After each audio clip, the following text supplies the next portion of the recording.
All right, ladies and gentlemen, welcome back to Artificial Intelligence Real Talk, the Curiosity Connection. And today I'm living up to the new title that I'm trying to work with here because I'm venturing out into a world where I'm trying to get some perspectives that may not necessarily completely jive or agree with mine. And so I'm very excited to have this guest today. I think you're all starting to notice a trend on this podcast that I find these people on social media, I connect with them, I send them messages, and then we end up sharing phone numbers, and then we end up texting. And if we lived in the same states, we'd probably go to barbecues and stuff, but that hasn't happened yet because everybody's in a different state. So another one of those friends, and I'm using the Step Brothers reference again. You know, did we just become best friends? Let's go do karate in the garage. Yes. Sure we did. And so today I have with me Jake Rupp, also known as Mr. Rupp on TikTok and now YouTube and Facebook and kind of all over, but you definitely made your way on TikTok. So Jake, thank you so much for joining me today. So excited to get into this conversation. Yeah, absolutely. Whatever you want, let's go. Let's go. And so, as I've been telling a couple of, let's go do karate in the garage. We're going to do some karate in the garage today. This show has a focus on kind of like AI and education. I'm really trying to get perspectives on the whole AI issue. And you and I have talked pretty extensively back and forth.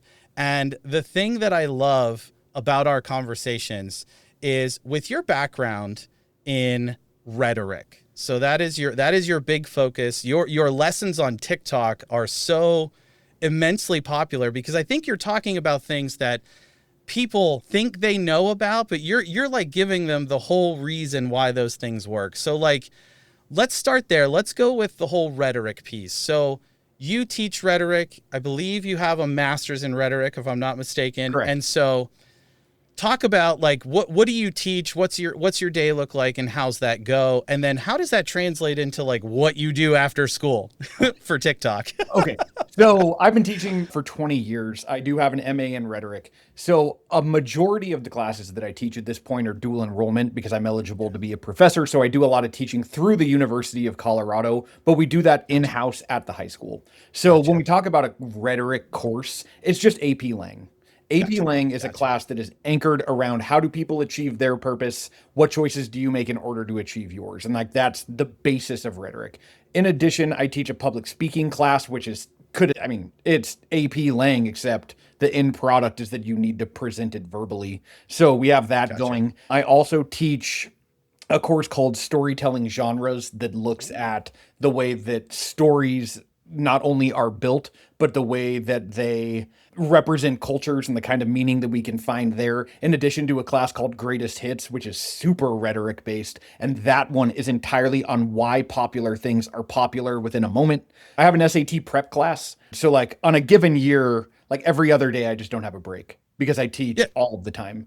And so we take all of those things then, and my school day ends at 2:45. I pick up my kids next door at 3:20. And in that time is when every one of those posts that you see when I'm in my classroom, I'm firing off at least one of those a day based on like a note card or like a note in my phone. And then I just kind of go for it, try to get them edited before I leave the building. So I put in about a half hour of work on the internet and then upload it places and collect checks. I'd hit the red button and print money is what is my objective. Yeah. I don't know how, I don't want to oversimplify it, but like it's a second job. The internet is a second job. And I think that was part of the fascinating thing to me was, well, first of all, you made it sound so easy. Here's the thing is when you're in the moment, like when you've been teaching stuff all day, so much of then what I end up doing on the internet is just a version of that thing that I've done. Like this semester, I teach AP 3 times in a day, back to back to back. And then after that, I can hit the red button and teach it a 4th time, but without the expectation of engagement. Right. Like I don't have anything to assign to assess any sort of understanding. I just need to present it out there, and what an audience does is what an audience does.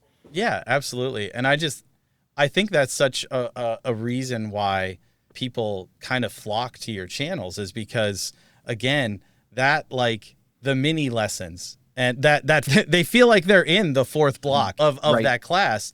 And that, especially for me, you're talking about all the different types of fallacies and these different types and I'm just like, I know what he's talking about. I feel like I should have learned that at some point, but I didn't. So And I'm glad that I have this guy. There's this thing that goes on with an audience too, where when I talk about these errors that people make, right? Or I talk about the decisions that others make in order to move an audience towards a conclusion, whether it's sound or unsound. There's this thing that goes on with like an online audience where they're like, oh, he's talking about other people. Like this is so good for me to understand about how other people operate. And if I could bridge that gap and make it so like, no, this is about you. This is about the same you. way it's about me too, but like it's also Yes. about you. Like that would be great. But again, the internet's the internet, and I feel good about the information, like ideas that I'm putting out there. I think there's a skill set. So Absolutely. yeah, I'm proud of it. I'm proud. Yeah. And I'll tell you, the other connection that I make here. So this is like, as soon as you and I talked and I was like, I'm going to have him on the podcast, my brain started going a mile a minute. Cause like, how can I weave in all the things that you do and the things that you work with? And how can I weave that into my discussion about AI? Mm-hmm. And one of the things that I put forth kind of out in the world is this idea that, to me, a kind of ironic situation that I think is going to happen in education. This is a big prediction, and we could be wrong. But AI is actually going to force more conversation from people because, for one of the reasons, is this idea of academic integrity, right? So now, because AI is so good at producing final products, something that would have taken a lot of work to put together, stitch together, iterate, and ideate through. Well, now you can go straight from, here's my teacher's prompt, here's the final product. And what I think and what I suggest, especially to teachers and professors teaching online asynchronous courses, which bless their hearts, because that's going to be a really tough situation to be in right now. But you really have to get the students to communicate.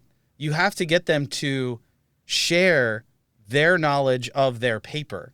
And that way, through that conversation, you'll be able to see, did they produce this? Did they put the thought into making this and things like that? So your idea of conversations and rhetoric and how you present ideas, I think that is going to be, and I think any student that's come through your course is going to benefit greatly in the future because they are going to have to communicate more.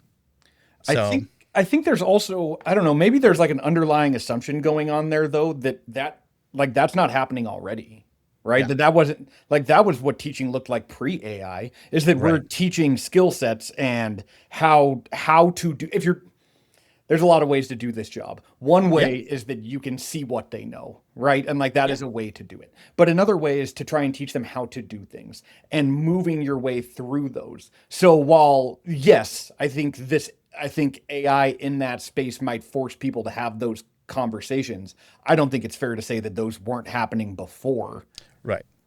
Right. No, I agree with that. I essentially am asserting that I think it's going to happen more. Mm-hmm. So regardless of how much it happened before, I think it's going to happen more. Whereas we had these discussions of things like social media that were built on this idea of more communication, but actually led to less like face-to-face communication. Yeah. And so AI kind of came in and I think people took that assumption right away and was like, this means people are just going to be even more. They're going to talk to this thing instead of going and talking to more humans. But again, in certain aspects, I think it's going to force more conversation. I think it absolutely is. And I think one of the more engaging parts of what you're talking about right there are the kinds of conversations you and I have had just in the last couple of days where AI written material is so identifiable. It is so, generally, I don't want to say that I always recognize it. I can't say that. But there are times when you certainly can. And you see these posts that I've been sending you, and I'm like, this is definitely AI, right? Like, there's no way. They didn't write this because it has that same voice, that same list of three, those same sorts of parallel structures, which without necessarily building towards anything, but instead just like presenting an idea in a lot of the same ways over and over again. Yes. And like, so it's not just impacting the way that people are communicating, but it's impacting the way that people are presenting ideas as though they are their own, and others are Yes. really celebrating them for it, right? Like these accounts that I've been sending you these posts from, Yeah. they're monetizing. Yeah. Like this is Which makes me mad because trying to share actually useful stuff mixed in with funny toddler videos, whatever, but right. get nothing.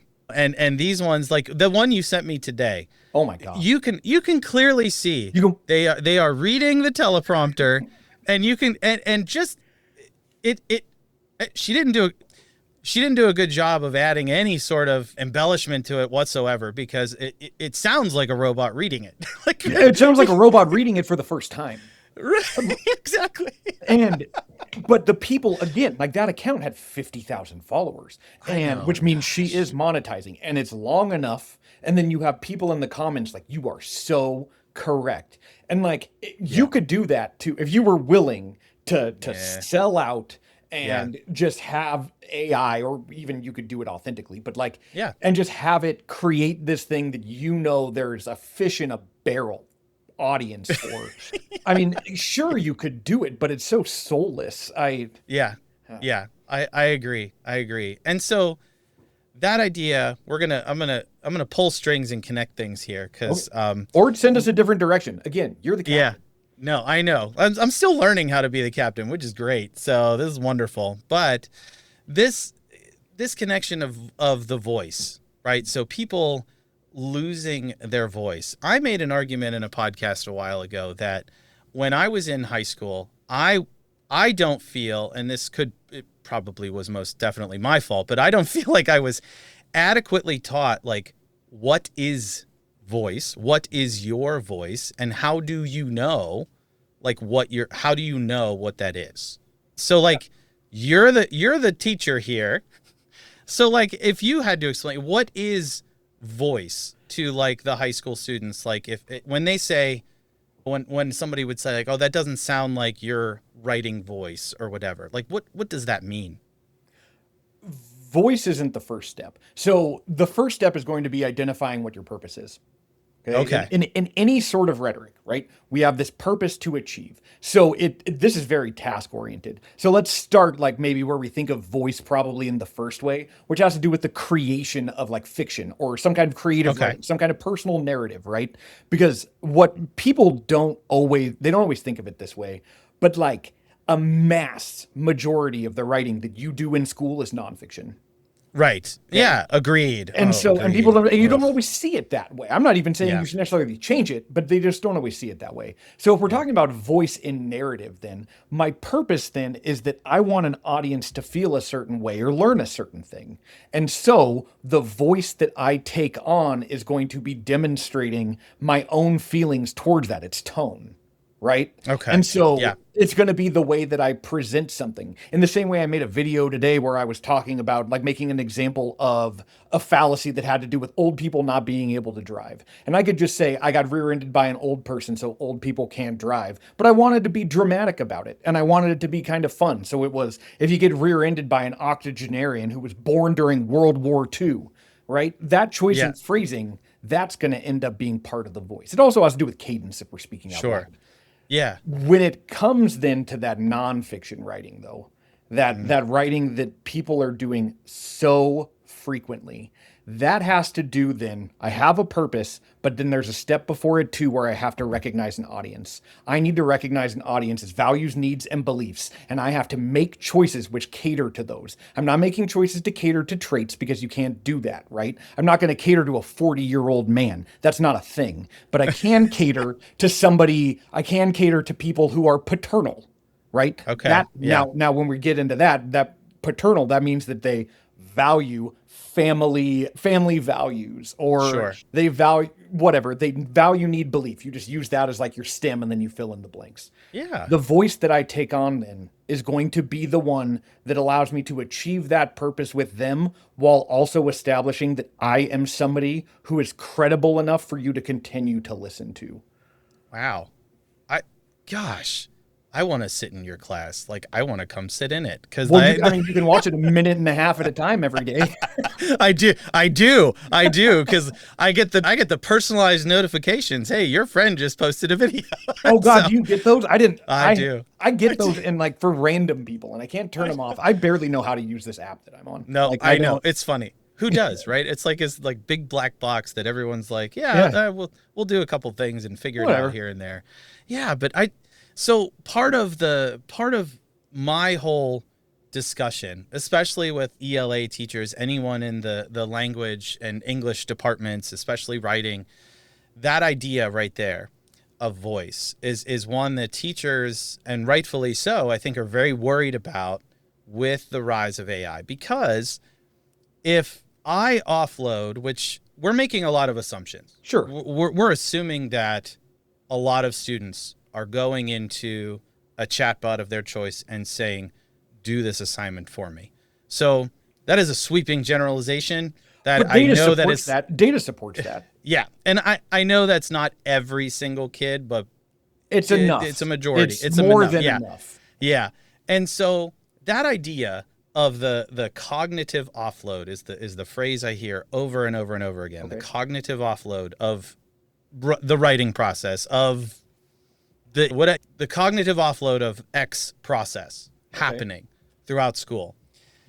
If there was no foundational piece where they never understood what it means to have a voice in writing, they don't know what it means to cater to an audience. They don't have the foundational abilities that you just spoke of right there.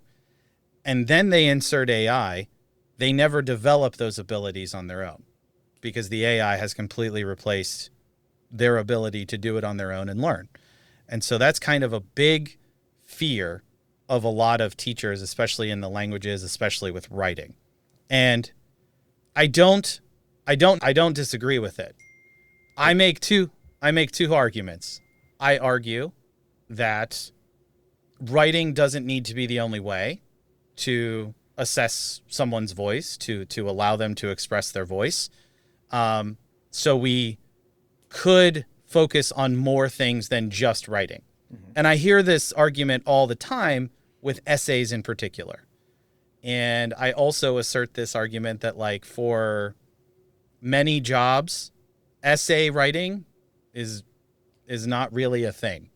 There are different types of writing that might be different parts of different jobs, but the specific structure, I think you kind of alluded to it. There's a formula for nonfiction writing. And I know as a teacher teaching elementary school students, because they get tested on their state tests on text-dependent analysis. There we go. Yep. And we were taught so many different race writing was one of the most popular ones, right? Yes. Race writing. I know about race. Yeah, yep. And it was funny. So you go with this and you're like, oh, that's great. I can like break this down into these smaller chunks and the kids can fill in those chunks with their information, with their things from the text. Great. Wonderful.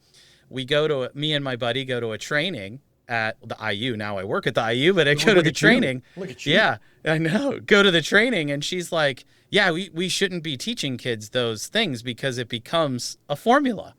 They just memorize the formula and then their writing all becomes formulaic, which ironically is what is happening with AI.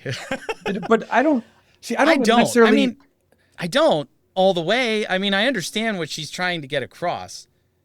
At the same time, though, to me, the race writing is a scaffold. Yeah. It's a major scaffold, especially for elementary students who are like just beginning to develop longer and longer thoughts, being able to connect pieces and analysis, things like that. Yeah. So okay. So when we talk about race writing, that is so elementary, middle school. Yeah. Right? Yeah. Because like you said, it's foundational. They need to recognize what they're really doing. We can call it race and we can dress it up in all of these different things. It's line of reasoning. They're learning what line of reasoning is, how to build something by introducing it, supporting it, and then concluding whatever this idea is. That you can't, if you try to then like focus on voice while you're doing that, you're teaching separate things at the same time. You need to have a line of reasoning built in as like a default mechanism before you can do anything with your own personal voice. Now, voice can show itself in the topics that you choose. Voice can show Sure. itself in the objects of study if you happen to have a class that facilitates that and doesn't just say we're all reading the same book. Like you can have, it's going to rhyme and like I don't want it to, but you can have choice. Like choice can be a thing. I have no idea. Choice in that. And like the voice that then comes from that has to do with your enthusiasm about the thing that you had buy in to begin with. Okay. And I like that distinction. And again, this is where we've had a lot of discussions, and a lot of the times it comes down to the fact that like I have the elementary middle school mindset and you've been teaching high school, advanced level high school for a long period of time. So that's what usually the things we talk about, they not necessarily clash, but it's like it's a different world. It's a different world, so to speak. Like that foundational portion of it, I mean, is the idea that like we're presenting AI at those ages?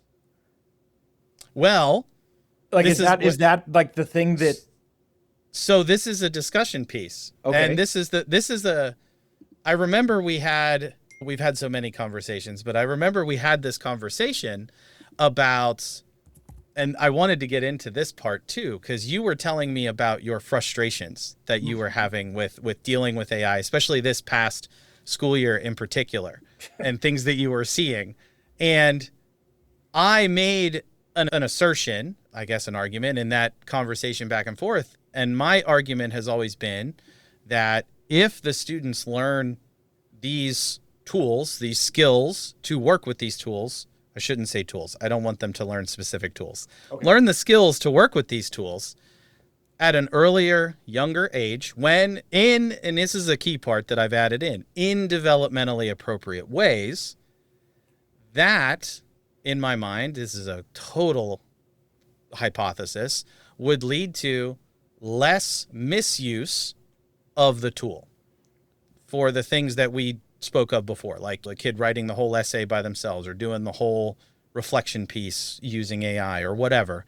If they understood earlier on and were learning about it earlier, twofold. So they're like, the novelty would wear off by the time they get to you in high school. And it's like, oh, I've been using AI forever. Like, I actually want to learn something now. That's one side. And the other side is I know how these things put ideas together in a very, like you brought it up earlier, in a very formulaic, you could tell kind of way. And if a kid knows that from the beginning, they start to realize as they get older, like my writing is just on its face better than AI because it's unique and something like that. So in what other space can we ever expect that sort of restraint from a young adult though? Like that's not something when we talk about teaching responsibility. I think this was always a conversation that went along with having cell phones in classrooms too, right? Where we like, well, we need to teach them how to use it responsibly. Like at what point, I don't know that if we introduce it at a younger age, that what we're going to do is remove the novelty from the academic dishonesty portion of it. And if anything, we're going to desensitize them to the academic dishonesty portion of it. So much so that like I had a conversation and I will never, ever, ever forget it. I will remember her for the rest of my teaching career. But like 6 months ago, there was this student who not only in my class, but in a teacher down the hall had just been AIing everything for like 2 weeks straight. And I saw it. And then I asked this other teacher and then she looked into it and she saw it. And we went into that. And this is the lesson that I learned because I was wrong. I went into it and I was like, do you think we're stupid? Like, do you think that we wouldn't notice this? And she said, so matter of fact, I wasn't thinking about you at all. I just needed this to be done. Mm-hmm. Yeah.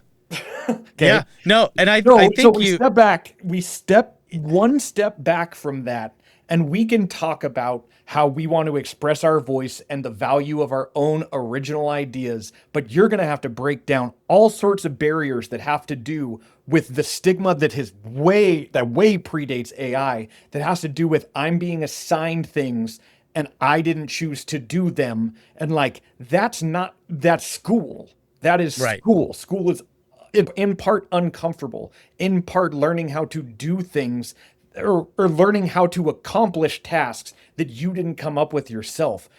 Right. And if there's this platform that every step of the way is able to do that for you, right? Where there is not a space in any task that I have assigned where I have not seen AI generated work pushed to me as though it was a student's original ideas from the foundational steps. I have students writing personal narratives and I get something where they're citing sources. Like what?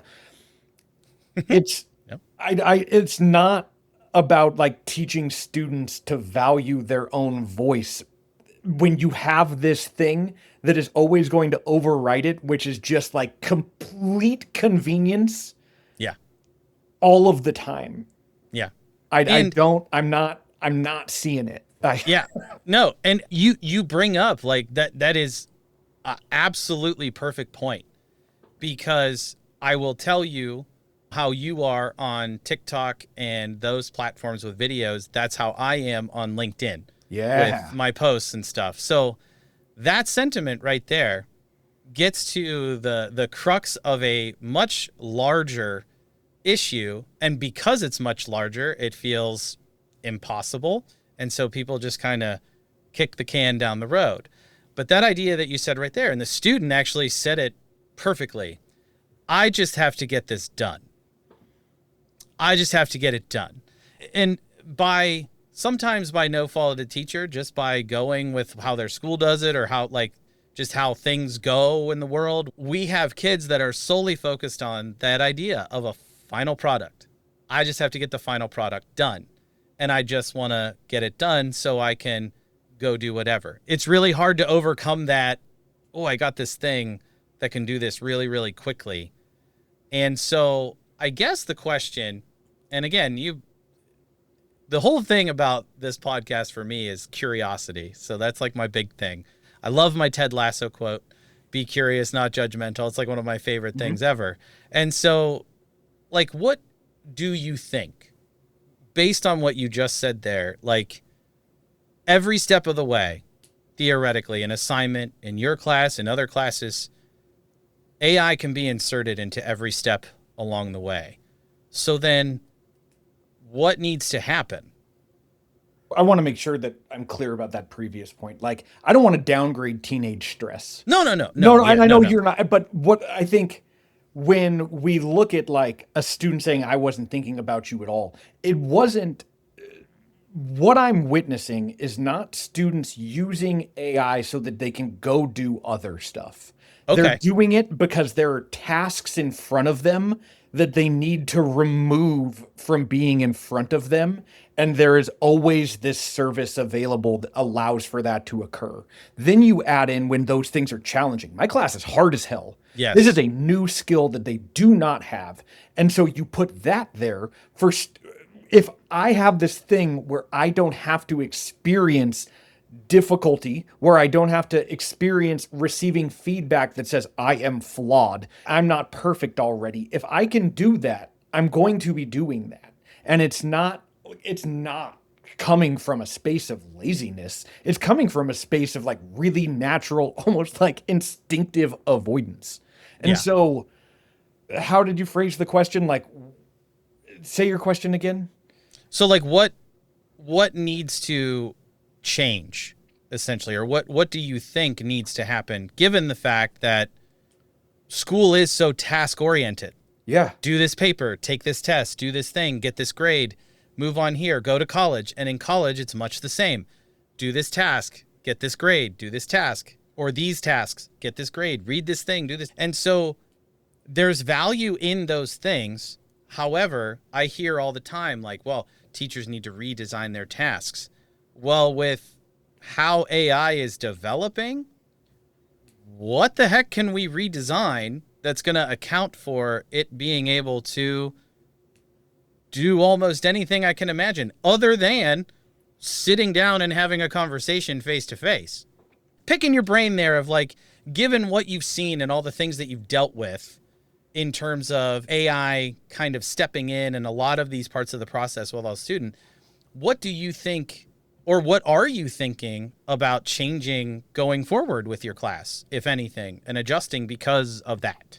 I'm going to represent this to you. Okay. Mm-hmm. Yeah. I teach classes that do not have points already. So if we're yes. talking about, and we're I'm so talking glad because about, I wanted you to bring this up so bad. So Okay. yes, I'm glad. Let's go so here. if we're talking about do the work to get the grade, right? If that's already been removed, because it has, I'm not speaking in hypotheticals. I have removed it. It is not there. The system is immaculate, where students do the work and they receive feedback. And then based on that feedback, they take their work based on the skills of the course and they align it. So I have my earlier work and then I have my next set of work. And I then reflect on the growth that I have achieved through this evidence of my own work, and then I assert my own grade. Okay. So if we have already, because what the thing that I think you are kind of articulating here, like that maybe we restructure education and the problem is educational. Let's say I've done it. Yeah. Because I have. You have. And then let's say that I'm still having, like, at the end of a semester, I'm still having students at like 50% clips on some of my assignments, still using AI, still doing it. Okay. That points at the issue being AI as an available space for students to exist next to and within. That is the problem that I am running into. And that is a problem that I have put every possible solution in place to remove all of the issues that we can then go to as a fallback. Well, what if you change this? Well, what if you change this? I did it. It's done. I did it. I took care of it. I took care of it years ago prior to AI. Now the AI is there and it's still happening. I have students AIing the reflections on their own work. Yep. On the work I was just going to say, they AI'd also. Yep. And this is not their fault. And I'm not villainizing kids at all, but I'm having a real hard time not demonizing AI and my solution being, I don't want any part of it. I don't want to talk about it. I don't want it to be a part of my Jake Rupp's. I don't want it to be a part of my class in any form or fashion. I do not have a singular function for it at all. Do I recognize that students then graduate and then they go and they start applying for jobs? And this might be a narrow window, but I think this still matters, where they then go apply for jobs. And now they're only, because maybe I've demonized it so much, that they're applying for jobs and they don't feel like they know how to do all of the things that that job is requiring, that in that job space, a functional, productive understanding of AI would probably allow them to say, no, I can get in the door and then I have AI as a tool. I'm willing to say tool now. AI is a tool to get this job done. Yes, that's absolutely productive. I'm not teaching future employees. I'm teaching kids that need to understand how people make decisions and how you make decisions to achieve a purpose. I do not want to be anywhere near it. I love that. This is why I wanted you on here. I love the take, because I struggle a lot. And so my struggle was in a slightly different aspect of education needs to change. Okay. So under that umbrella of education needs to change, which is a common argument, education hasn't changed since the Industrial Revolution. And it was originally meant for factory workers and you wanted to make good employees and blah, blah, blah. So all that stuff being said, we had a very distinct model of direct instruction, explicit instruction. I teach you, I pass content onto you, you work with that content, you practice it, I assess you on that content, you move on, and we do the next content, right? Over the last couple years, and especially right before AI, but especially as soon as AI came out, I started to hear a lot more about project-based learning, student-centered learning. all these different ideas, these different pedagogies of teaching things, right? I fell victim really hard to a math program. I was a math teacher. Yeah. And me and my buddy, we fell hard for this program, Building Thinking Classrooms. I hate to call them out, but we fell for it. So the whole thing was students, you put students in groups, you put them at a whiteboard, you give them a really complex problem, something that involves some intense thought, and they have to, all the things that foundational knowledge, they have to put it here to solve this problem, and they have to work together to solve it. Now, I don't think it's going to take you very long to figure out where a problem would be there in a 6th grade classroom. Sure. You put kids in a group. The social dynamics of it are going to end up making, Correct. The student who would have maybe done the work anyway is now going to do all of the work, and you're probably going to get less from others. Correct. You would have otherwise. Correct. Probably. And that was and it was addressed in the book. It was addressed in all the tools and whatever, but it did not account. It did not account for the work in the classroom. It did not account for when we started teaching it. My buddy and I, we were like, are you having these problems? Cause like all the things that it says to do in the book, we're doing, and it's not working, man. I got half of the class is like not learning or doing anything. And but so my point there is like, I was like, oh, this sounds exciting. This sounds new. Let's try it out. And you get there and you're like, wait a minute. I still need to teach them the foundational piece. Because if you go into a really complex problem without having the foundational knowledge of how you got there, you're going to sit and flounder because you don't even know where to start. You just addressed something that's called the curse of knowledge. And the curse of knowledge is where we have an understanding of some kind of specialized task, idea, or subject, and we then assume that other people have an even remotely similar understanding of those things. In this case, it has to do with group work. Yes. Group work is a skill. The same way that a lot of teachers will have students have a conversation, make a podcast, do a presentation. We haven't taught them those things. We've just assigned them those things, and then we expect them to get it because we get it. And like, that's not how any of that works. Like, coming up with different modes of assessment is spectacular, but you have to then teach how to present those modes of assessment, which you should be doing, which you should absolutely be doing. But that corner is going to get cut a whole lot.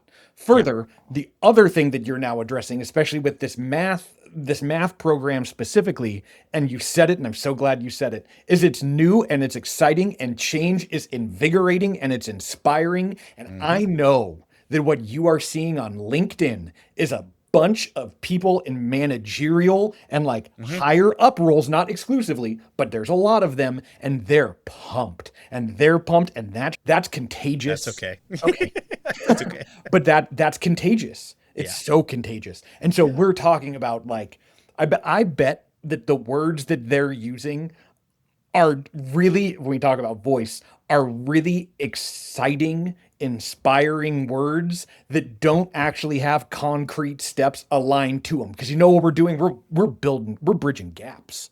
We're building new understanding. We're forging ahead in this emergent technology. Like, oh, are we? It's like a checklist. Right. It's like you're checking off the checklist. Yeah. And I know, and I'm not on LinkedIn, but like, I know that those conversations can be just like so fun. And there's this new frontier, and we're at the forefront of it. But what it really boils down to is like, I think I worked for a guy that used to say, I'm an idea guy. I'm the idea guy. And I'm wondering how many idea guys you're engaging with on a space like that, and everybody's getting real pumped. And then concretely, I'm willing to bet that a huge chunk of the job that you're doing right now isn't implementing AI. It's trying to talk people into implementing AI. Yeah. No, hey, you're not wrong. And I mean, I think that's a part of honest, it, and I wish that wasn't a part of it, because like, that's not part of really anyone else's role, is like talking people into it. And like, I think that's Yeah. probably a chunk of yours that doesn't exist in most other spaces. Well, and I'll tell you, part of the thing is right now the national lens, the national push for this. So, I mean, there's been a lot of work done at the national federal level of like AI needs to be in schools. We need to be pushing this. And obviously, without getting too political, obviously there's a big connection there between the tech companies themselves and pushing AI in schools. As another friend of mine put it, Google and Microsoft, they want to create users for life. So if you introduce a kid to Google Classroom and Google Drive and Google Docs, when that kid leaves and goes to college and that college is using the Google ecosystem, well, now when they're an adult, they're going to use the Google ecosystem, and it's just kind of weaved into daily life and it's there. Now it's the same thing. Okay, now we have AI. We're just going to put that into every piece that we already have. And now you can edit your emails, and now the space that is being moved towards is not one of preference, but one of reliance. Right. And it almost makes you wonder and ask the question, and I've heard this many other times on many other podcasts, was that the purpose? Was that the purpose of the message?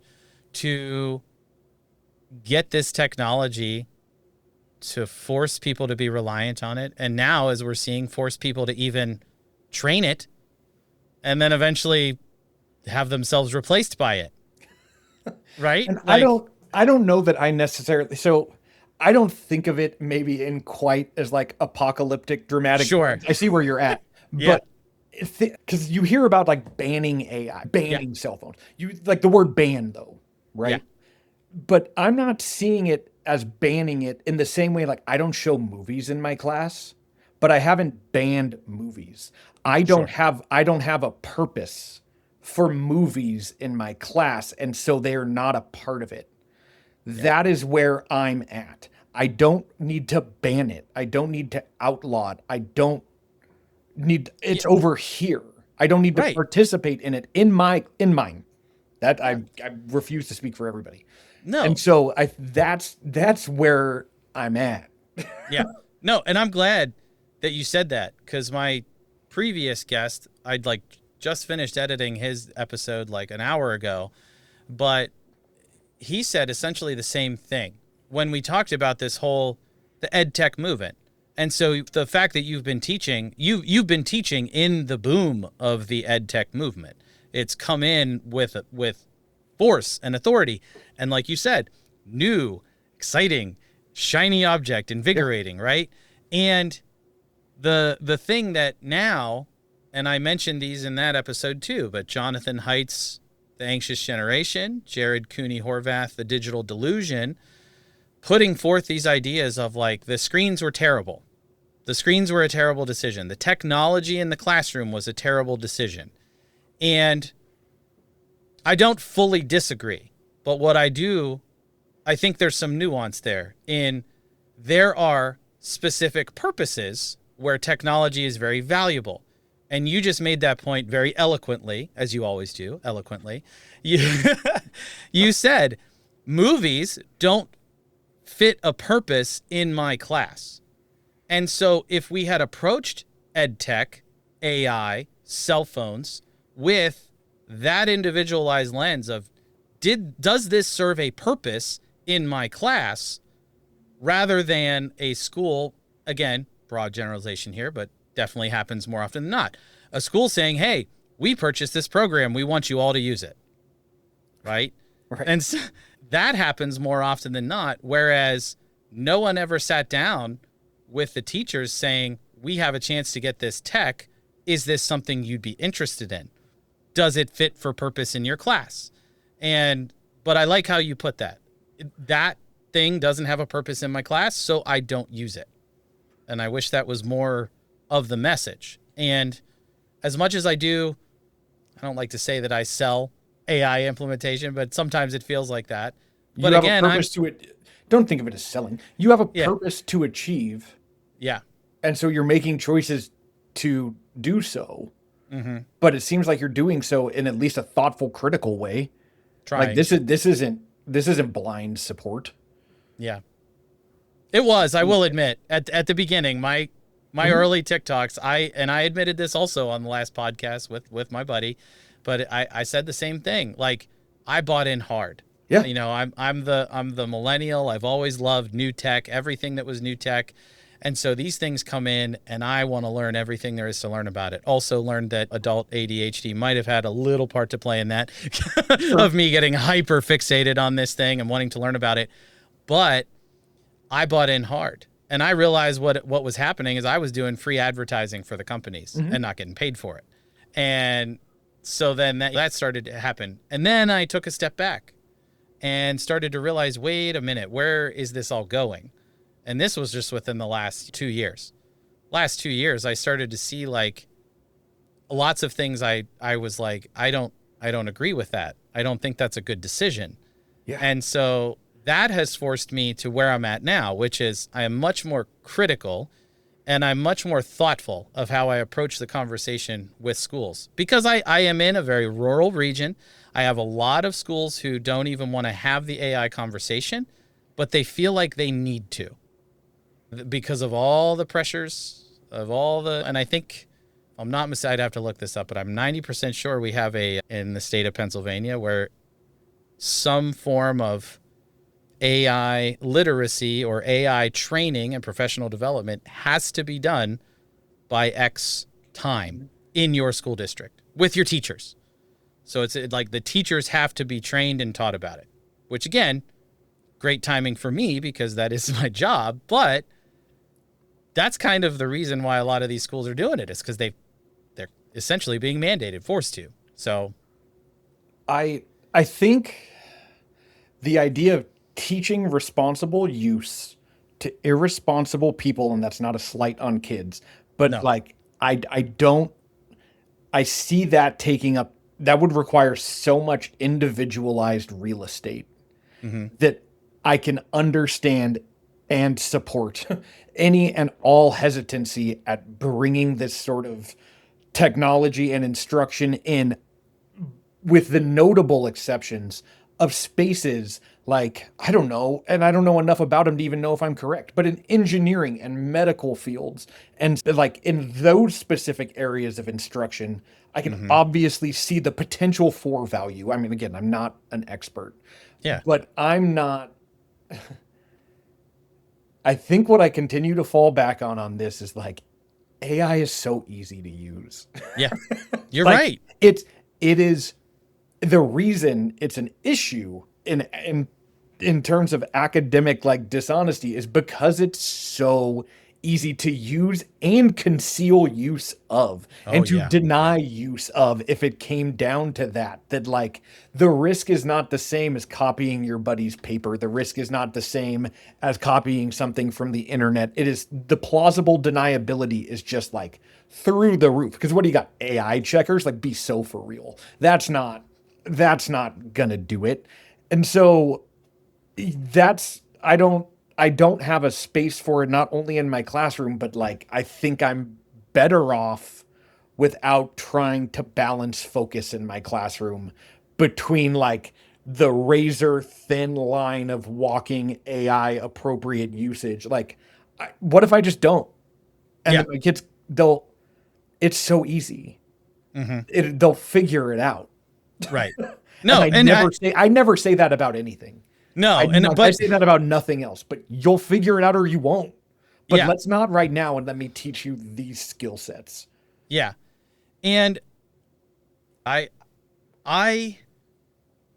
haven't gotten to really workshop this a lot. I only really got one class that I got to kind of use this with, but I'd love to hear your rhetorical analysis here on this. I like how you roll your eyes at me. Well, let's see what we're talking about. It's probably not rhetorical. No, it's not. Probably not. I use words wrong all the time. My wife constantly corrects me. So it's like, she's like the grammar police. She's smarter than both of us put together. Very true. Very true. Shout out to her. So I use this argument for students who are, especially like middle school students, because they are very much on their phones a lot. I did an informal poll just in my class over the last couple of years. Even in a very, very rural community, farm, agriculture, I had kids who get up in the morning and work on farms and then come to school. Even in that environment, like 90% of the students have cell phones. And of those 90%, like 70% of them have social media, TikTok, Snapchat. Snapchat that's how they communicate. Yeah. Like they don't even bother with group chats or text messages. It's all through Snapchat. I make the argument with AI, and this is how I approach it with them. I say AI can do pretty much everything that I am going to assign here in class, other than me having a conversation with you. That's pretty much it. I said, but you can get AI to write your talking points and then memorize them good enough to like have a conversation with me if you can figure out what I'm going to say, which again, AI could help you figure out and prepare for. I said, but at some point in your life, if you get AI to do all of your work for you all the way along the way, from elementary school all the way up through college, all the way up through this, if you get AI to do everything for you, at some point in your life, your adult life, you will have to sit down across the table from somebody and you will have to prove that you know what you know. I asked my very first class that I talked to about this, 2023, it was the end of the year, 2023. I asked them a very simple question. I said, if you had a choice between two doctors, if you could go to a doctor who did all of their work, all of their paperwork, all of their coursework with AI, and you had a choice to go to another doctor who did everything on their own, which doctor would you go to? And they all said, I would go to the doctor who did all the work on their own. And that answered the question. But again, that doesn't change the behaviors. As you said, it doesn't change the fact that it's so easy and it is there and it's constantly there. But that is where I landed after like a year and a half of like, at some point you have to prove that you know what you know. So my example is great. My job that I have right now, on paper, my degrees and whatever, I am not qualified for this job. I don't have instructional technology certificate. I don't have anything to go along. Like I just have a master's degree in elementary education, K to 6. That's it. Right. That has nothing to do with technology. You took the tools and experience that you had and then pursued a specialized field and learned on your own to bridge the gaps. Correct. Right. And so that's what, but again, and you know this as well as anyone else, you sit down with me for 5 minutes, you know that I know what I'm talking about when it comes to AI, and I can articulate my points very well. And I know research, I know this, but that's because I worked at it. I put it together, but I don't have a piece of paper that does that. So I make that argument to kids, and that's what I say. I say, you have to express and prove that you know what you know. So what do you think about that? Well, the first part where we talk about like everything can really potentially be tainted by AI with the exception of conversations. And even then it probably could, in theory, like be prepared for. Like think of all of the concessions that we're making to like allow AI to be part of the conversation, if that's kind of the thought process. Yeah. 'Cause that's real detriment. Like there's a lot of really great like ways to exhibit and express understandings and learning that we're now moving away from or could potentially, like it's even on the table because we need to like coexist with AI. Like that sucks. Yeah, I agree. Yeah. That's by all kind of measurable metrics that I can think of, detrimental. That's bad. That's moving backwards. Okay. Yeah. But you're absolutely right. I know I saw this somewhere and I don't want to take credit for it, but I cannot place it. But it's the idea that a lot of times teachers will hold over a kid's head this idea that like, well, if you don't do it, you're not going to graduate. But at this point in education, like it's kind of the opposite. Like whether you're ready to or not, you are going to graduate. Yeah. Yeah. Like, wow. And so there's a whole nother podcast right there, right? Well, right. And so whether you're ready to or not, you are going to graduate. And so now we get to this space. Like, have you as a person done any sort of like critical thinking on your own, or if you always trusted some like platform to do it. But the idea that there's always tomorrow, right? Like later on, I'll do it. Yeah. That with that on the table, because there's this thing right now that we can just use to circumvent any sort of hardship, like cognitively. There's always, I'll do it later. Of course, I'm not, what, am I going to chat GPT when I'm late? Yes, you are. You Because will. when will you have stopped? Yeah. And what will you have to fall back on when you stop? When you're looking at a screen with an open document, when you have a problem to solve in front of you. Like, I don't, and so that's, I don't have a solution because I hate the circumstance. I reject the scenario entirely, even though I can't because it's a reality. But like, I'm not trying to find a way to make this work. Yeah. I don't want to find a way to make it work. I want it to not exist. And otherwise, I'm just going to have to continue to make concessions. And that is my reality, is that this is going to make my job harder and less effective, and students are going to learn less almost universally. Yeah. And that is like, that's a scary place to think about, because I mean, but we're both seeing it. We both see it playing out. And even I think we're seeing the arguments that we see online with the whole Gen Z. Nobody wants to work anymore. Gen Z is lazy and all of that. Again, this idea, right? And you can correlate these. Correlation doesn't equal causation, but you can correlate these things, that the rise of social media, the age of Gen Z, you can kind of see how some of these things play a part. And again, but there's another side to the argument that I love. The show on HBO Max, The Pit, kind of put this out there very virally because people clip this scene all the time. They were at the end of The Pit. It's like hospital, it's one day, but the whole day's nuts, crazy, wild. And at the end of the day, at the end of the shift, the official shift, the 12-hour shift, the one intern who is clearly a characterization of all of Gen Z, she clocks out. There's all this chaos going on, and she could be helping with a million things. Everybody else is staying to help, but she clocks out. And someone's like, "What do you mean you're leaving?" She's like, "My time's done. My shift is over. I've put in my work that I agreed to put in, and my shift is over." Now, I don't necessarily disagree with that. I think that's to me, that's a putting up boundaries. And this is going to be a whole nother podcast, but we don't have to go all the way down this road. But like that idea of Gen Z maybe just holding boundaries that no one else was ever willing to put in place.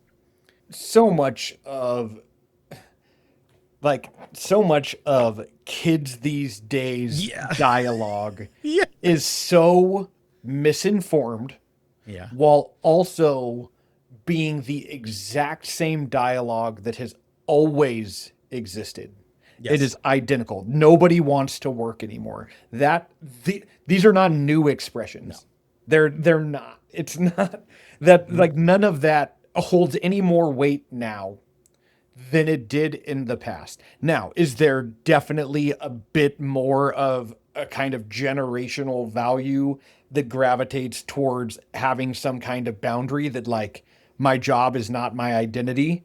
Yeah. Can that push its way all the way into a space of being detrimental where it's like, well, if I don't love my job, then I'm not going to do that job. Like that's not a great way to sustain any sort of lifestyle. And I don't think it's necessarily a way to foster personal happiness necessarily either. But I don't know where AI necessarily fits into that conversation.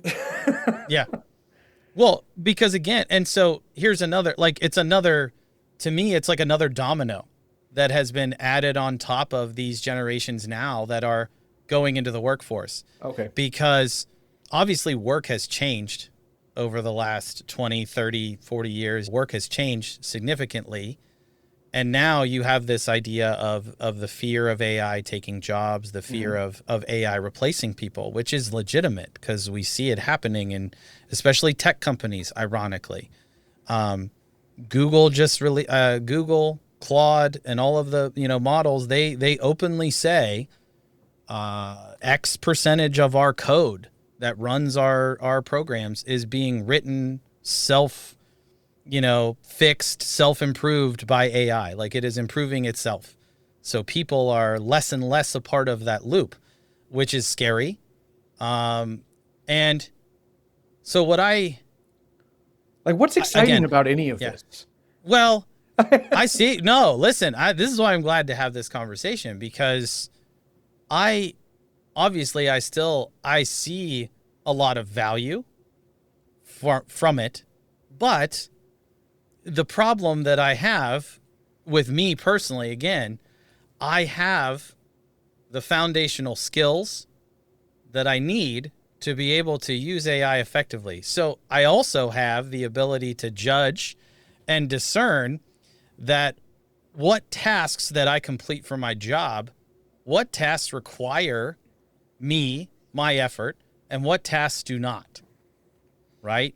So for me, I have to I don't have to, but it's kind of like an unwritten rule. I have to make slide decks when I do PD.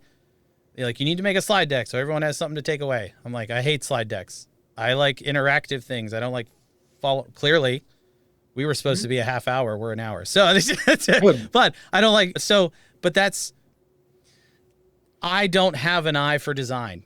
Okay. Like as you can see behind me, I'm a lot. I just I throw my personality out there. I do too much. So my slides that I create on my own, they're really loud. They're really distracting. And I've heard that many times. So what I started doing was, here's what I build the lesson. Here's what I want to teach. Here's the goals I want to get. Here's the activities I want to do. Build me a slide deck that'll essentially be for the lesson. And it builds me a slide deck. Looks professional, easy to read, accessible. To me, that is a task that does not require my full mental capacity or mental effort. And if I can go back through that slide deck and say, oh, like it messed up this word or it messed up this link, I can just fix that. And I fix those things, but it looks better than, according to other people, it looks better than what I created myself. Who is the audience for those slide decks? So teachers, admin, whoever that right now, that's my biggest audience is teachers and school districts. I can tell you, because we were messing with it one day, because like at some point slides added on a feature to like beautify. Oh yeah. The thing I'm talking about. Yep. And so we were messing with it. Like I had my slides up and I was like, have any of you ever hit this beautify button? And they didn't have it. And so like, I hit the button and it beautified it. The reaction, and this again is a moment in time, reaction from my students when I did that was one of such complete disgust at the AI slide that it had just like changed. They hated it. They never do that again. Absolutely don't ever do that again. One of my principals used AI, the same function in slides, to make his slides. And like, that was the only thing that we were talking about after, was like, what are you doing? Just yeah. You don't need to do that necessarily. Yeah. I also know, because I've talked to my students about this all the time, like if you did work and I gave you feedback via AI, how would you respond to that? The fury at the potential of it, and at the memories already, because they've already experienced getting feedback from teachers, but not via AI, or like, no, plug it in and then have it give you feedback. They're like, well, then what are you doing? Right. Like, yeah. What? Well, yeah. Right. Like, what are you getting paid for? So, okay, that was really cool. So we did it and then we plugged it in and now we're calling this school. And like, that's not school. That's not what I didn't come all the way to this building and find a parking spot so that I could plug something into an AI platform and then it could give me something back and then I could go home. Like that's, and it's only a moment in a day, but I think it's still valid. Like my point is, I'm not going to compromise my ethos or my credibility for any sort of implementation. My relationship with my students is the thing that I care about the absolute most. Yeah. And that would chop me off. That would kneecap me so fast. Yeah. No, there's no way. I'm not, because they would be disgusted. And is there a hypocrisy there? Because then so many of these students will then also, sure, of course there is. Yeah. Of course there's a hypocrisy there. I don't care. I'm not going to participate in it. Yeah. I'm not going No, to try to teach them a lesson about hypocrisy. I can do that, but I'm not. No, I'll. no, I love all of that. And I think we're going to have to revisit more of this conversation in the future. I think as it changes, as it progresses, and as you said, it's essentially being pushed, whether you want it or not, it's being pushed. And to your point, it's incredibly easy to use. So easy. And that's one of the lines that comes out of a lot of my sessions when teachers are like, I don't even know how to use this thing. And I always say, I'm like, well, do you know how to like talk to people? Like, do you know how to use anything? Have you Yeah, ever I'm like, done anything? Yeah. I'm like, do you know how to, if you know, I said, if you know how to talk to people, you know how to use this thing because you just have a conversation with it. So a thing that I've been starting to introduce, again, following along this line of curiosity. Okay. So my big thing is curiosity and building curiosity. Something you personally, we've covered a lot of your personal views here and a lot of things that you are instituting here. And I love all of that. What are you curious about the future? Something that you are, it could be like, I don't know, it could be with like AI, it could be with like education. Like, what are you curious about? Something that is like a question that you have constantly. I don't know. Like I don't want to say that I have AI all figured out, that my stance Yeah. is like hard set. I will say that I am pathologically uncurious about AI. I Okay. just like so disinterested in the role that it plays in my educational career that I don't have any. I have no follow-ups. I have Okay. no desire to learn anything else about this at all. And that's not to say that my old way was better, because I think there's this dynamic that exists where like there was the old way and then there's the way with AI. But the old way was evolving and can continue to evolve and can Right. continue to improve and be thoughtful and productive and better without that. And so that's the trajectory that I'm the most interested in like the ways that I can teach these new classes and bring in these different forms of media as I now like assign these, as I start to do this work with these students and teach them new skill sets. And like, I have all sorts of things, like questions for myself about the way that I'm teaching, and they don't involve AI at all. Yeah. Oh, I actually, that's a perfect answer to that question. Okay. Because Well, what are you? that's all I got. I love the. I am so genuinely uncurious. There's the clippable moment right there. I love it. Okay. Yeah. So Jake, thank you so much for joining me today. Again, there's a problem with me. I feel like I could talk to all of my guests, and it's mainly because so far you've all been like my friends that we text. But I could talk to you for like 3 hours or longer about these topics. But I really appreciate your time. And thank you for sharing your opinions on here and all of that. Because trust me, even though a lot of people are tuning into this to listen about and learn about AI and how it's going on or whatever, I think that your take and what you have about AI is not uncommon, especially in the educational realm, especially. Well, you clip this thing up however you want to, and you post it all. You put this everywhere you want to with any amount of like context or lack thereof. Yeah. And give yourself the traction and traffic that you deserve. Yes, I appreciate that so much. And thanks for like, I know we like text back and forth occasionally. We have I don't even know. I didn't check, but It's like in the 650s. I know what you're saying. It's absolutely wild. We have that streak going. So it's wonderful to have that little thing going. But thank you so much for coming on and thank you for your time. And I definitely think we're going to have to revisit you in the future and see if it doesn't sound like it's going to change, but you never know what's going to happen. So we'll see. I'm not resistant to change. I just don't foresee it on this one. Yeah. I love it. We'll see what happens. Especially, and maybe you and I can talk about this later, but I can see it coming down the pipe at my district.